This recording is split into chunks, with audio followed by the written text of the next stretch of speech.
आपको दोस्तों ट्रिक के माध्यम से याद कराने वाला हूं, क्योंकि बहुत मेरे पास कमेंट करते हैं कि ऐसे हमारे याद नहीं होता, ट्रिक बताओ। तो ट्रिक भी मैं आपको बताने वाला हूं कि कैसे आपको याद करना है। नमस्कार दोस्तों हमारे आपको सबको पता होगा बी पार्ट की सीरीज चल रही है कि राजस्थान पुलिस कांस्टेबल में जो आपका बी पार्ट आता है जिससे सब बच्चों को डर लगता है, तो दोस्तों उसका हमने लक्ष्य रखा है कि परीक्षा से पहले पहले बी पार्ट को पूरी तरह क्लियर कर लेना है।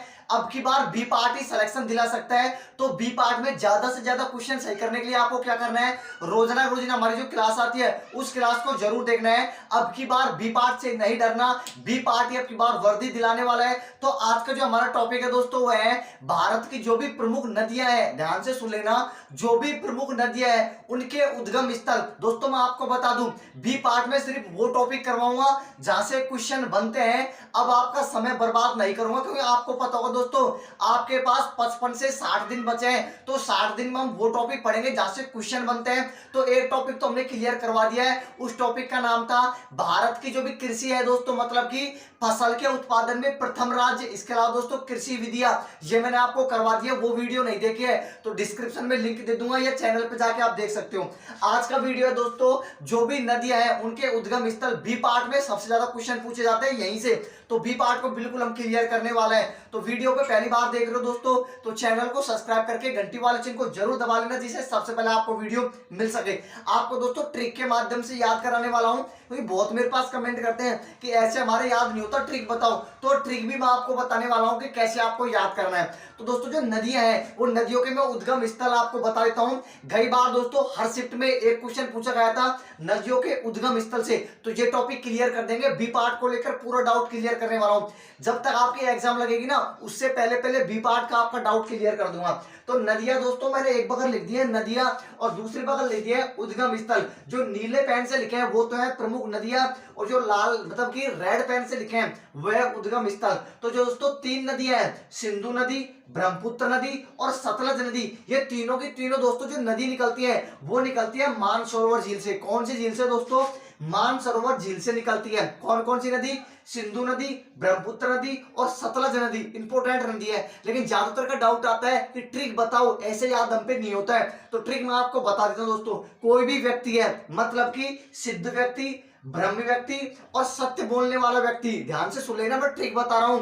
सिद्ध व्यक्ति, ब्रह्म व्यक्ति और सत्य बोलने वाला व्यक्ति, हमेशा उनकी सभी लोग क्या करते हैं? मान सम्मान करते हैं। तो मान सम्मान से दोस्तों मानसरोवर झील याद हो गई। यह आपकी ट्रिक रहने वाली है कि सिद्ध व्यक्ति, ब्रह्म व्यक्ति और सत्य बोलने वाला व्यक्ति, इनके सभी लोग क्या करते हैं? इनकी मान सम्मान करते हैं। तो मान सम्मान से क्या हो जाएगा दोस्तों? मानसरोवर झील हो गई आपके याद। बार बार आप वीडियो देखोगे, ट्रिक बार बार दोहराओगे तो याद हो जाएगा।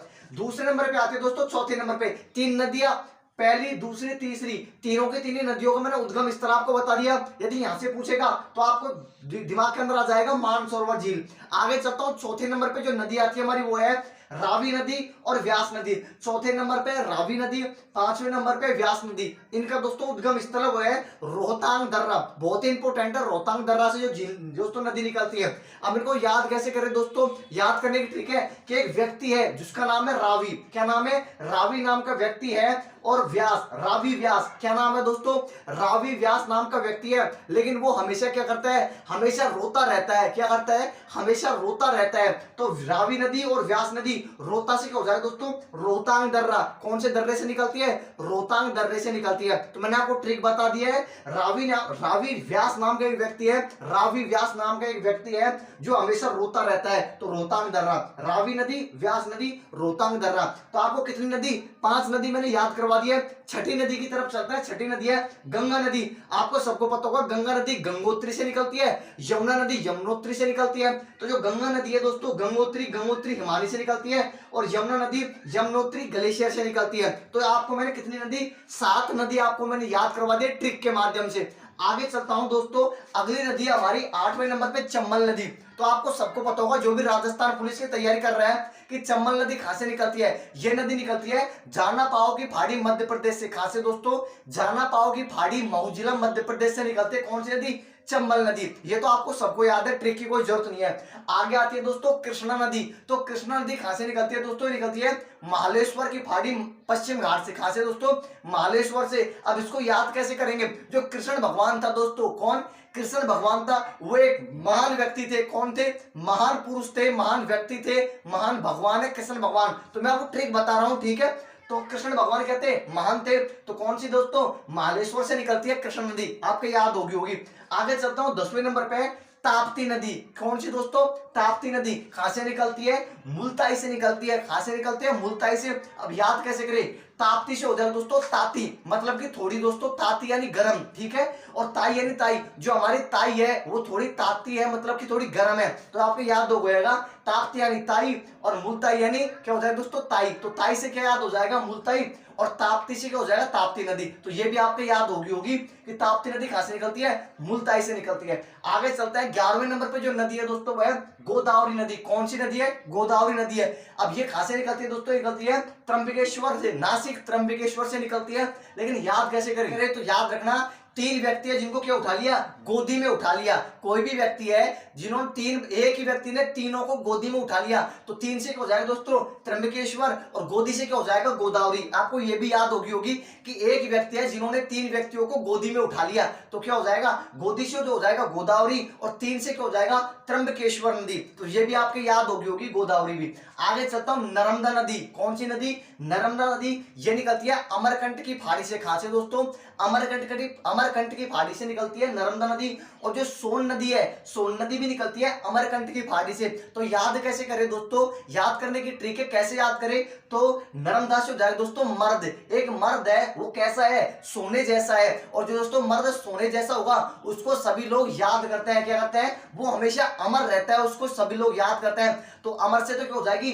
अमरकंटक की पहाड़ी। नर्मदा से, मर्द से हो जाएगी नर्मदा, और सोना से हो जाएगी सोन नदी। तो जो नर्मदा नदी, सोन नदी है, वो आपके अमरकंटक की पहाड़ी से निकलती है। ट्रिक भी मैंने आपको बता दिया है। ट्रिक क्या होगी वापस बता देता हूं कि एक मर्द है, मर्द कैसा है? सोने जैसा है। और जो मर्द सोने जैसा होता है वो सब दोस्तों को याद रखता है, सभी व्यक्ति उसको याद रखते हैं, और वो बिल्कुल अमर होता है। तो अमर से हो जाएगी अमरकंटक की पहाड़ी। आगे चलता हूं दोस्तों, 14वें नंबर पे कावेरी नदी। कौन सी नदी? कावेरी नदी है 14वें नंबर पे। ये ब्रह्मगिरी पहाड़ी से निकलती है। कौन सी पहाड़ी से दोस्तों? ब्रह्मगिरी पहाड़ी से निकलती है, कर्नाटक से। आगे चलता हूं, 15वें नंबर पे है झेलम नदी। इंपोर्टेंट है झेलम नदी। तो झेलम नदी निकलती है दोस्तों शेषनाग झील से। कौन सी झील से? शेषनाग, जम्मू कश्मीर में है दोस्तों शेषनाग झील, उससे निकलती है आपकी झेलम नदी। अब इसको कैसे याद करें दोस्तों? ध्यान से सुन लेना। जो शेषनाग होता है ना, नाग, यदि नाग किसी को डस लेता है ना, तो वो झेल नहीं पाता है, वो मतलब कि खत्म हो जाता है। ये ट्रिक है दोस्तों, ज्यादा ध्यान मत लगाना, ट्रिक बता रहा हूं मैं आपको। तो झेलम नदी हो जाएगी दोस्तों शेषनाग झील से। जो नाग किसी को डस लेता है तो वो ज्यादा दिन नहीं झेल पाता, वो खत्म हो जाता है। तो क्या हो जाएगा? झेलम नदी हो जाएगी शेषनाग झील से। तो जो भी दोस्तों भारत की प्रमुख नदियां हैं, मैंने आपको टोटल दोस्तों 15-16 नदी बताई है। यदि क्वेश्चन आता है तो इन्हीं नदी से आएगा, इससे बाहर से नहीं आएगा। तो मैंने आपको बता दिया ट्रिक के माध्यम से उद्गम स्थल आपको किस प्रकार से याद करने हैं, वो भी मैंने आपको बता दी, ट्रिक भी मैंने आपको बता दिया। तो आपको यदि समझ में नहीं आए हो ना, तो इनके नोट्स बना लेना। आपका बी पार्ट बिल्कुल क्लियर कराने वाला हूं, वही टॉपिक कराऊंगा जैसे बहुत ज्यादा क्वेश्चन आते हैं। आगे हमारे दोस्तों कल जो वीडियो आएगी, वो वीडियो आएगी भारत के प्रमुख जो भी दोस्तों खनिज उत्पादक राज्य है, जैसे सर्वाधिक लोहा, सर्वाधिक जिप्सम, सर्वाधिक दोस्तों क्या सीसा, चांदी, सोना, इस सर्वाधिक कौन से राज्य में निकलते हैं, प्रथम राज्य कौन सा है, यहाँ से बहुत ज्यादा क्वेश्चन आते हैं। तो कल मैं आपको खनिज है वो कंप्लीट कराने वाला हूं। तो दोस्तों चैनल पे पहली बार हो और बी पार्ट में सबसे ज्यादा नंबर लाना चाहते हो और बच्चों से आगे निकलना चाहते हो, तो आज ही चैनल को सब्सक्राइब करके घंटे वाले चिन्ह को जरूर दबा लेना, जिससे सबसे पहले आपको वीडियो मिल सके। बी पार्ट को दोस्तों आपके बारे में बिल्कुल क्लियर करने वाला है, तो चैनल को सब्सक्राइब करके वीडियो को लाइक जरूर कर देना। धन्यवाद दोस्तों वीडियो देखने के लिए।